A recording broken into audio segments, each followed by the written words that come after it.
yesterday I was reading an article about Nisar satellite. Okay, so I was fascinated by the fact that how far ISRO has come. We all know that from its humble beginnings in 1960s.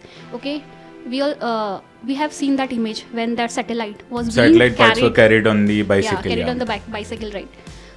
Exactly. But in a similar way as aspirants, they take a mock test and they see their failures, they are able to then scale up their performances in Every failure has a learning. Exactly. If you work upon it. So ISRO did exactly what every aspirant do. Okay.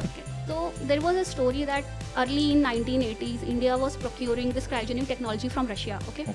But then under the MTCR regime, US threatened Russia to put on some sanctions on the country if it transferred the technology to India, because India was not a party to MTCR. Okay.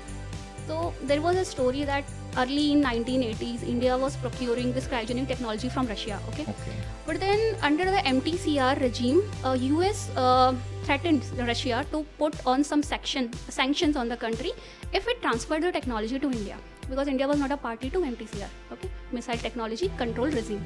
See, development on satellites on one hand and development of launch vehicles on another.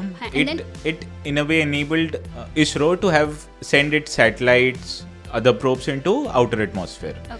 First, they used PSLV to send Mangalyaan and Chandrayaan 1, which we saw Chandrayaan 1 had rich dividends in a way that it found water on moon. Presence of water was certified. And then also with Mangalyaan, we saw India became the first country that was able to send a probe to another planet in its first attempt.